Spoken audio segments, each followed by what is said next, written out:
वह फिर भी जिंदा रह सकती थी। चमकती हुई गोल्डन प्यूपल से सूपिंग को घूरते हुए अन्ना ने दोबारा कहा, मेरा मतलब बिल्कुल वही है जिसे तुम बायन कह रहे हो, वह यहाँ नहीं है। सूपिंग का पूरा शरीर एस्ट्रल एनर्जी से घिरा हुआ था। वह हवा में तैर रहा था और अपने स्टोर के नीचे खड़ी लड़की को संकोच और उलझन से देख रहा था। बायन यहाँ नहीं है। काफी समय बाद सूपिंग के चेहरे पर घबराहट और भ्रम एक साथ दिखाई दिए। असंभव है, मैंने अभी अभी बायन की आवाज सुनी है। अपने एस्ट्रल एनर्जी से ढके हाथ को देखते हुए वह और भी उलझ गया। जो एहसास मुझे हो रहा है वह झूठा नहीं हो सकता। भले ही वह उस मॉन्स्टर बायन को देख नहीं पा रहा था, लेकिन उसे साफ महसूस हो रहा था कि कोई उसे ठंडी और उपहास भरी नजरों से देख रहा है। सूपिंग के शरीर की हर कोशिका, हर रोम उस निगाह को महसूस कर रहा था। उसे एक बात का पूरा यकीन था, कोई उसे देख रहा है और वह नजर बेहद अंधेरी थी, जैसे उसके संसार का सूरज उस घूरती हुई दृष्टि में समाकर हमेशा के लिए गायब हो गया हो। चारों ओर जैसे काले बादल मंडरा रहे थे।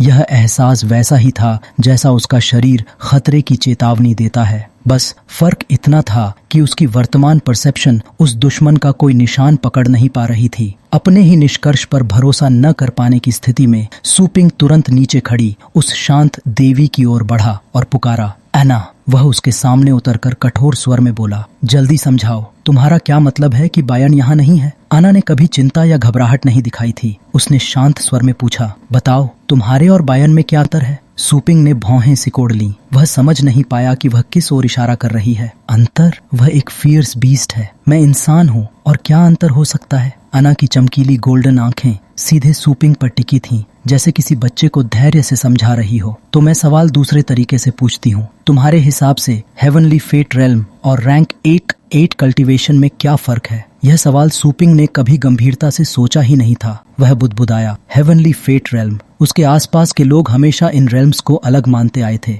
इसलिए उसने कभी गहराई से विचार नहीं किया। कुछ सोचकर वह बोला, रैंक 8 से एक स्तर ऊपर है। बायरन की ताकत मुझसे ज्यादा है, उसकी स्पीड भी तेज है। उसे याद आया बायरन का वह रूप जिसमें वह बूढ़े इंसान जैसा दिखता था, शरीर पर टेंटेकल्स फैले हुए। सूपिंग ने मन ही मन सोचा, क्या मुझे यह भी कहना पड़ेगा कि उस मॉन्स्टर के पास मुझसे ज्यादा टेंटेकल्स हैं? काफी समय बाद अन्ना ने उसे इतना मूर्खतापूर्ण जवाब देते देखा। उसके होंठों पर व्यंग्य भरी मुस्कान आ गई। चींटी जैसी सोच सच में दिलचस्प होती है, उसने तंज किया। तुम्हारी नजर में क्या हेवनली फेट रेल्म वाला बंदर बस रैंक 8 वाले बंदर जैसा ही है जिसके हाथ में पत्थर दे दिया गया हो? स्पष्ट था कि अन्ना उसे ही उस बंदर से तुलना कर रही थी। सूपिंग कुछ कह नहीं पाया। वह उसकी बातों का विरोध नहीं कर सकता था, क्योंकि उसे अन्ना से बहुत सी जानकारी चाहिए थी। गुस्सा होने के बावजूद उसने स्वर नरम किया, घुमा फिराकर मत बोलो, साफ साफ बताओ तुम क्या कहना चाहती हो। अन्ना की गोल्डन प्यूपल्स में खतरनाक चमक उभरी। वह गंभीर स्वर में बोली, ध्यान से सुनो, जो लोग हेवनली फेट रेल्म तक पहुंचते हैं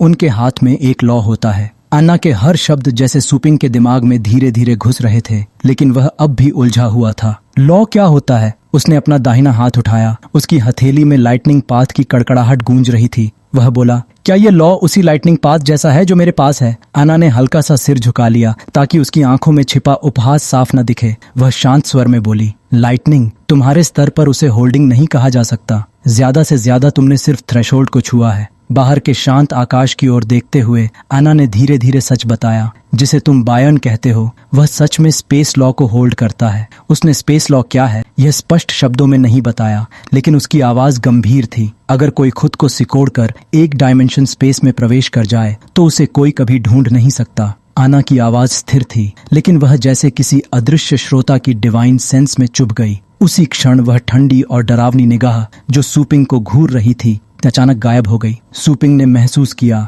कि उसके शरीर के हर रोम से वह अजीब दबाव हट गया है, जैसे किसी ने उसे बंधन से मुक्त कर दिया हो। उसने चारों ओर देखा। क्या अन्ना ने बायन के स्पेस लॉ को पहचान लिया, इसलिए वह भाग गया? अचानक सूपिंग को याद आया, तो शहर के बाहर जिसे मैंने मारा वह सिर्फ फेक बॉडी थी। वह अपनी हैरानी छिपा नहीं पाया। क्या शुरुआत से बायर्न का असली शरीर स्पेस लॉ में छिपा था? अन्ना ने सीधे उत्तर नहीं दिया। वह हाथ जोड़कर मुड़ गई, स्टोर की ओर चलती हुई, लेकिन उसने सूपिंग की बात से इनकार भी नहीं किया। सही कहा, तुम्हारे पास लॉ की शक्ति नहीं है, इसलिए चाहे जितने ट्रिक्स इस्तेमाल कर लो, तुम उसके ट्रू बॉडी का एक बाल भी नहीं छू सकते। सूपिंग ने मुट्ठी भींच ली। धत! अन्ना ने पीछे मुड़कर नहीं देखा, लेकिन उसके होंठों पर हल्की मुस्कान थी। उसके मुकाबले सूपिंग का ज्ञान बेहद सीमित था, लेकिन अन्ना उसे पूरी तरह निराश भी नहीं करना चाहती थी। वह बोली, हताश मत हो। भले ही वह फेक बॉडी थी, लेकिन उसने जो पावर अब्सॉर्ब की थी वह अब भी उसी में मौजूद है। एना के इस छोटे से वाक्य ने सूपिंग को दिशा दे दी। कदे से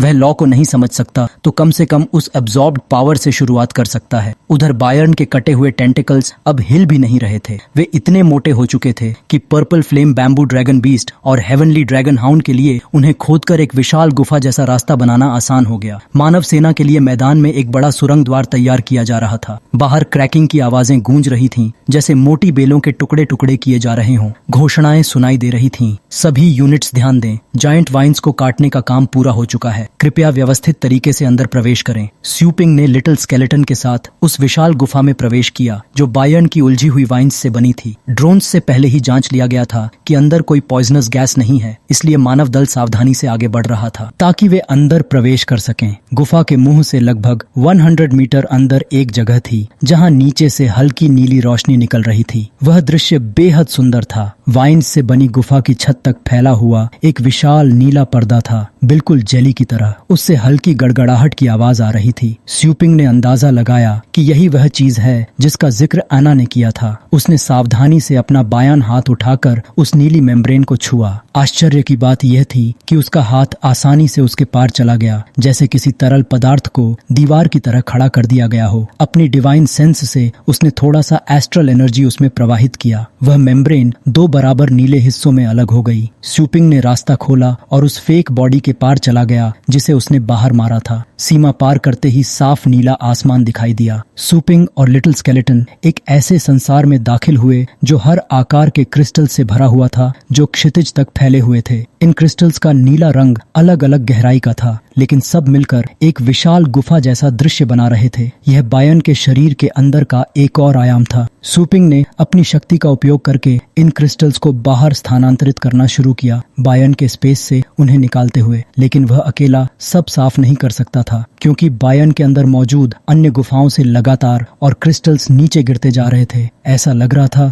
जैसे वह किसी हजारों साल पुराने खजाने में आ गया हो, जहां पहले कभी कोई नहीं पहुंचा। सूपिंग ने अपनी घड़ी की रोशनी से आसपास का दृश्य रिकॉर्ड कर कमांड लाइन पर संपर्क किया। दूसरी ओर से हैरान आवाज आई, यहाँ इतनी एनर्जी क्रिस्टल्स हैं। बायर्न ने आखिर कितने लोगों को एब्जॉर्ब किया था? सिर्फ फ्रंटलाइन के वॉरियर्स ही नहीं, उसने हमारी एस्ट्रल एनर्जी सप्लीमेंट से भरी ट्रेन भी लूट ली थी। लॉजिस्टिक्स संभालने वाले लोग भी नहीं बच पाए। रिपोर्ट अभी मिली है, रेस्क्यू करने में देर हो चुकी। यह सुनकर सूपिंग समझ गया कि अब उन्हें बचाया नहीं जा सकता। फिर भी उसने पूछा, क्या इन एनर्जी क्रिस्टल से उन लोगों को वापस लाया जा सकता है? उसका प्रश्न नर्चरिंग मास्टर एसोसिएशन तक भेजा गया, जहां लोग शुरुआत से निर्देश दे रहे थे। एलो ने सिर हिलाया। उनके बूढ़े चेहरे पर साफ उदासी थी। उन्होंने भारी स्वर में कहा, हमारी वर्तमान टेक्नोलॉजी में उन्हें वापस लाने का कोई तरीका नहीं है। जो जा चुके हैं वे जा चुके हैं। हम अब सिर्फ उन्हें याद कर सकते हैं जिन्होंने हमारे लिए बलिदान दिया। यह सुनते ही सूपिंग के मन में वे सभी चेहरे उभर आए। वे लोग जो उसके साथ पायोनियरिंग एरिया में गए थे,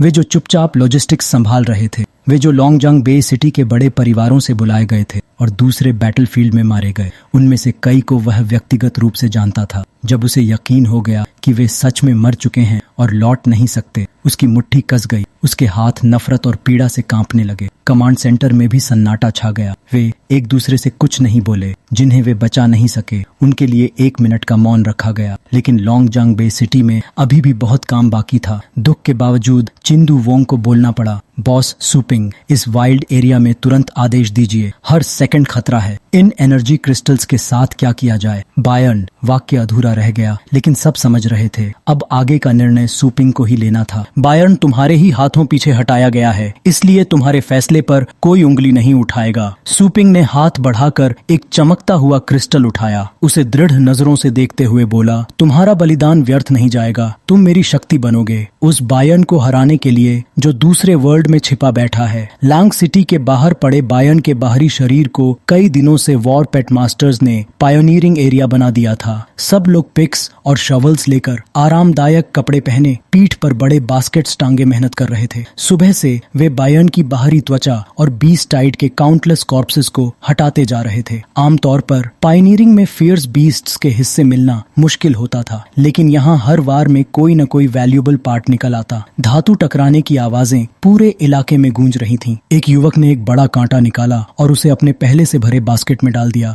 जिसमें टेंटिकल्स, आईज और मिनरल्स भरे थे। वह पसीने से तर था लेकिन मुस्कुरा रहा था। ज्यादा मेहनत, ज्यादा कमाई। यहाँ नियम साफ था, जो खुद निकालेगा वही उसका होगा। ऐसा मौका अक्सर नहीं मिलता। दूर से एक बड़े बेस सिटी का आदमी चिल्लाया, अरे एलजे वालों, बाद में मुकर तो नहीं जाओगे? जवाब भी उतनी ही जोर से आया, बॉस सूपिंग ने कहा है, जो सपोर्ट देने आया है उसका मेरिट है, यह तुम्हारा हक है, आराम से इकट्ठा करो। भीड़ उत्साह में थी, पर एक जगह नीले मॉन्स्टर की पूंछ के पास एक युवक अचानक बैठ गया। उसका बास्केट ब्रेन से भरा था। वह बुदबुदाया, ज्यादा रिवॉर्ड्स का क्या फायदा, इतने लोग बीस्ट टाइड में मर गए। उसने चारों ओर देखा, लॉन्ग हैंग के हिस्से टूटे पड़े थे, घायल और मृत जमीन पर बिखरे थे। उसकी आवाज भर्रा गई, शहर टूट चुका है और बायर्न भी भाग गया। अब सबको पता चल चुका था कि मारा गया शरीर उसका असली रूप नहीं था। लोग सोच रहे थे, अगली बार क्या हम टिक पाएंगे? तभी एक भारी हाथ उसके कंधे पर रखा गया। चिंदू वोंग घुटने के बल बैठा था। उसने शांत स्वर में कहा, इस लड़ाई में हमने कीमत चुकाई है, लेकिन एक बात मत भूलो, हमने बीस्ट टाइड को हमारी लाशों के ऊपर से गुजरकर हमारे परिवारों तक पहुंचने नहीं दिया। युवक ने सिर उठाया, आवाज धीमी थी। Right commander. चिंदू वोंग ने उसे खड़ा किया और जोर से चिल्लाया ताकि सब सुने, बॉस सूपिंग ने अकेले बायर्न को पीछे हटाया है। भीड़ चुप होकर सुनने लगी। उसने मुट्ठी भींची,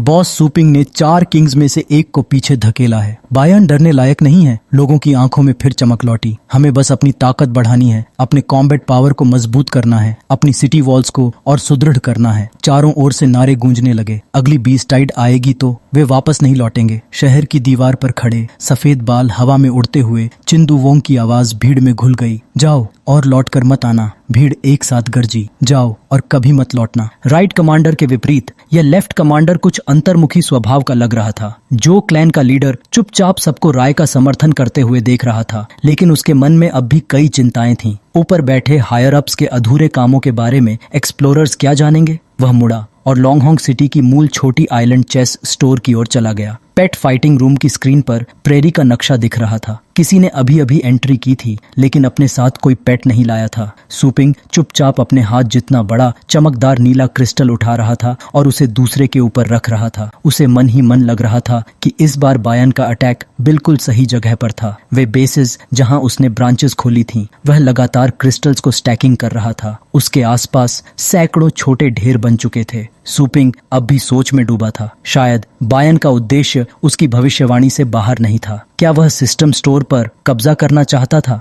उसके पास इसका कारण भी था। बायर्न स्टोर से निकलने वाले क्वालिटी रिसोर्सेज को एब्जॉर्ब करना चाहता था। बार बार यह सोचते हुए सूपिंग को राहत भी महसूस हुई। हमले के समय मॉन्स्टर को उसका सीक्रेट पता नहीं चला था। उसे यह नहीं पता था कि जब तक सूपिंग स्टोर के अंदर है, वह हमेशा इनविंसिबल स्टेट में रहेगा। उस समय सूपिंग ने सोचा था कि वह इसी मौके पर बायर्न को पूरी तरह खत्म कर देगा। वह थकान भरी सांस लेकर खड़ा हुआ। अब उसे क्रिस्टल्स के ढेर की परवाह नहीं थी। उसके मन में बस एक ही भावना थी, असहायता। उसे लगा था कि बायर्न को खत्म करने का मौका उसके सामने खुला पड़ा है, लेकिन उसने गलत हिसाब लगा लिया। अपना ट्रम्प कार्ड इस्तेमाल करने के बाद भी उसे सिर्फ उसका एक नकली शरीर ही मिला। लड़ाई के हर पल को याद करते हुए वह सोचने लगा, अगर बायर्न का सब्स्टिट्यूट इतनी आसानी से शहर तोड़ सकता था, तो उसने शुरुआत में ही ऐसा क्यों नहीं किया? वह पीछे खड़ा इंतजार क्यों करता रहा कि पहले वे हमला करें? स्पष्ट था कि शहर तोड़कर बीस्ट्स को अंदर घुसने देना और दोनों तरफ की रक्षा को कमजोर करना सबसे फायदेमंद तरीका होता। अचानक सूपिंग के मन में एक साहसी विचार आया। क्या उस समय बायर्न के सब्स्टिट्यूट के पास उतनी शक्ति थी ही नहीं? उसने आंखें बंद की और हर विवरण याद करने लगा। उसे ओल्ड बाई के शब्द याद आए, मानव जाति के महान एम्परर ने स्वयं का बलिदान दिया था और तारों की अपार शक्ति से डीप अबिस के प्रवेश द्वार को दबा दिया था। यह बात सूपिंग को साफ साफ याद थी। पहाड़ हिलाना और समुद्र भर देना हर किसी के बस की बात नहीं थी। अगर तारों की सप्रेसिंग पावर पूरी तरह खत्म नहीं हुई थी, तो सब्स्टिट्यूट जबरन अंदर आता तो उसे भारी चोट लगती। सूपिंग को वह अजीब शरीर याद आया जो भागते समय लहूलुहान था। बैन उसे दर्द से पकड़कर झुका हुआ था। अगर वह सिवियरली इंजर्ड हालत में ब्लू स्टार लौटा होगा, तो अपनी शक्ति लौटाने के लिए वह हर संभव तरीका अपनाता। वह दूसरे जीवों को निगलकर ही अपनी शक्ति वापस पा सकता था, क्योंकि बायर्न अपनी सोर्स ऑफ पावर ऐसे ही बनाता था। अचानक सूपिंग की आंखें फैल गईं। उसे एहसास हुआ, यही असली कुंजी है। यह विवरण भले नया न हो, लेकिन ये क्रिस्टल्स साधारण भोजन जैसी चीज नहीं थे। लेकिन ये साधारण चीजें नहीं थीं, बल्कि घाव भरने के लिए बेहद महत्वपूर्ण वस्तुएं थीं। सब्स्टिट्यूट के शरीर से निकाले गए क्रिस्टल्स को ऐसे जमा किया गया था मानो वह उसका निजी भंडार हो। सुपिंग ने चारों ओर देखा और मन ही मन सोचा, बयान का सब्स्टिट्यूट इन क्रिस्टल्स को खो चुका है तो वह अभी भी कमजोर अवस्था में होगा। उसके होठों पर आत्मविश्वास भरी मुस्कान फैल गई। सुपिंग ने अपने दोनों हाथ फैलाए और एस्ट्रल एनर्जी को अपने चारों ओर बुलाया। क्षण भर में वह घने धुएं जैसे बादलों में बदल गई। वह हवा में तैर रहा था, आंखें बंद थीं और एस्ट्रल एनर्जी उसके भीतर उफान मार रही थी। वह केवल स्टोर की सीमा को विस्तार देने पर ध्यान केंद्रित कर रहा था। ब्लू स्टार पर वैसे भी उसके बराबर के बहुत कम प्रतिद्वंद्वी थे। अब पूरी तरह एकाग्र होने पर उसे सब कुछ अलग महसूस हुआ। उसने सोचा, अगर मैं लेजेंडरी के तीसरे स्तर हेवनली फेक रेल्म में प्रवेश कर लूं तो मैं उसे समाप्त कर सकता हूं। नए लक्ष्य के साथ उसकी प्रगति तेज हो गई। एस्ट्रल एनर्जी का स्तंभ सीधे आकाश में उठा और फिर आतिशबाजी की तरह फैल गया। यह लेवल अप होने का संकेत था। सुपिंग ने दांत भींच लिए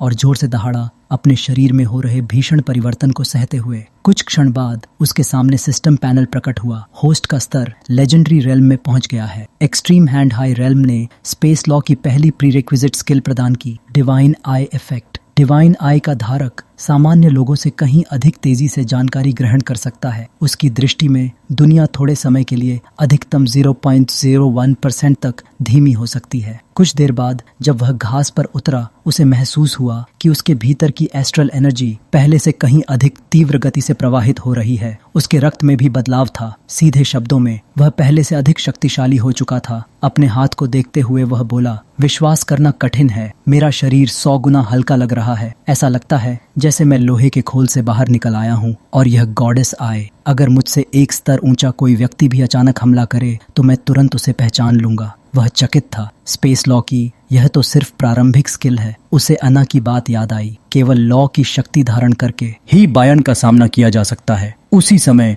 जो परिवार के बुजुर्ग की धीमी आवाज प्रवेश द्वार से सुनाई दी, बधाई हो बॉस सुपिंग, आपने सफलतापूर्वक ब्रेक थ्रू कर लिया। उसे सुपिंग के लेवल अप का पता चलना असामान्य नहीं था, लेकिन स्टोर की वर्दी पहने व्यक्ति ने उसका ध्यान खींचा। सुपिंग ने पूछा, क्या बात है? क्लैन लीडर ने संक्षेप में स्थिति बताई। बीस्ट टाइड के बाद हमने अपने अधिकांश श्रेष्ठ वॉर पेट मास्टर्स खो दिए हैं। जो बचे हैं वे मुआवजा मिलने के बाद भी शायद अधिक समय तक टिक न सकें। सुपिंग ने ठुड्डी सहलाई और सोचा, फिर पूछा, आपका क्या विचार है? जो चैन तुरंत बोला, हमें अगली बीस्ट टाइड का सामना करने के लिए अपनी शक्ति फिर से बढ़ानी होगी। अब तक शांत रही टोंग रायन अचानक बोली, जो बेस सिटीज गिर चुके हैं वहां विद्रोही गुट के अवशेषों के अलावा कुछ बड़े और पुराने परिवार भी अब तक डटे हुए हैं। अगर हम उन्हें बचा लें तो वे हमारी शक्ति बन सकते हैं। सुपिंग जानता था कि वह सही कह रही है, लेकिन उसने यह भी महसूस किया कि टोंग रायन का रवैया पहले से अलग था। सामान्यतः टोंग परिवार की यह युवती सिर्फ वही करती थी जो उसे सौंपा जाता था।